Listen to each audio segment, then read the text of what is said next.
Good morning class 6. This is your English class. In the previous video we have started chapter 3.3 of unit 3, that is about the topic daffodils. The poem Daffodils is written by the famous poet William Wordsworth. And in the previous video we have studied about the first two stanzas of this poem Daffodils, and in this video we are going to read and learn the next two stanzas of this poem. Okay? So let's see the third stanza. The waves beside them danced, but they outdid the sparkling waves in glee. A poet could not but be gay in such a jocund company. I gazed and gazed, but little thought what wealth the show to me had brought. Now see the fourth stanza.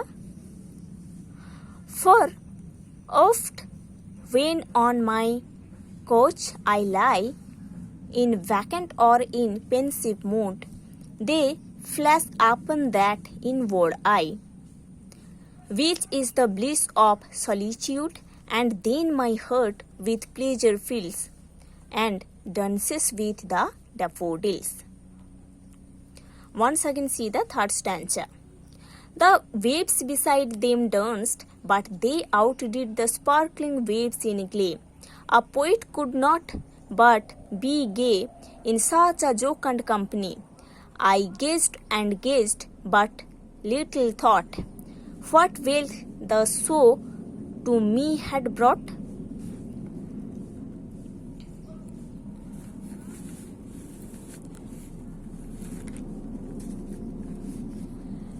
Now see the meaning of stanza 3.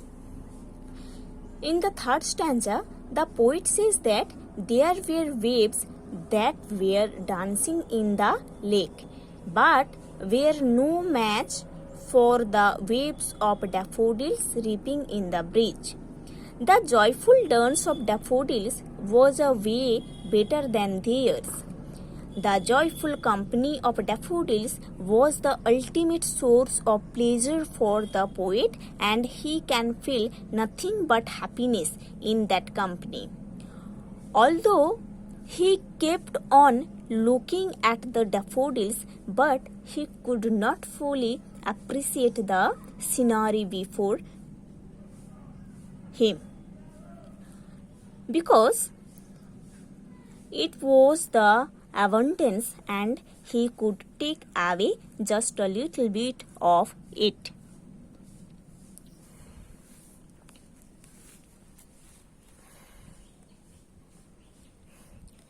Now see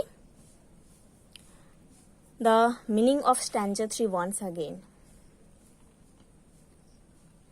The poet says that there were waves that were dancing in the lake, but were no match for the waves of daffodils reaping in the breeze. The joyful dance of daffodils was a way better than theirs. The joyful company of daffodils was the ultimate source of pleasure for the poet, and he can feel nothing but happiness in that company.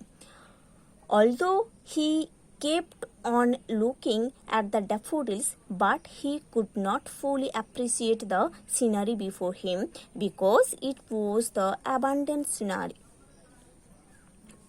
Abundance, and he could take away just a little bit of it.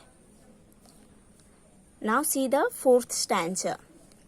For oft when on my couch I lie, in vacant or in pensive mood, they flash upon that inward eye, which is the bliss of solitude, and then my heart with pleasure fills, and dances with the daffodils. So see the meaning of the final stanza. In the final stanza, the poet says that whenever he lies on his couch and he is in low spirits, or when he is sorrowful, the sight of the daffodils flashes in his mind and becomes the source of joy in his solitude. The memory of daffodils takes away all his sorrows and boredom. Thus, making him happy, and it seems to him as if his heart is dancing with the daffodils. Once again, I am telling the meaning of the fourth stanza. In the final stanza, the poet says that whenever he lies on his couch and is in low spirits, or when he is sorrowful, the sight of the daffodils flashes in his mind and becomes the source of joy in his solitude. The memory of daffodils takes away all his sorrows and boredom, thus making him happy, and it seems to him as if his heart is dancing with the daffodils. Okay, now see the word meaning. Line 13 to 18. Outdid. Outdid means did better than excelled. Glee. Glee means feeling of great delight. Jocund. Jocund means cheerful.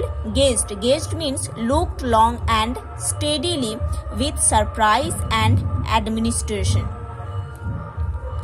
Little thought. Little thought means did not think or know. Line 19 to 24. Oft means often. Pensive. Pensive means sad. Inward eye means mind's eye or imagination. Bliss. Bliss means great joy, perfect happiness. Which is the bliss of solitude means man's imagination becomes most active when one is alone and has no companion with him. Then the happy moments of his past life flash across his mind and fill him with deep joy. So students, you have to read this stanza 3 and stanza 4 and 5 times properly.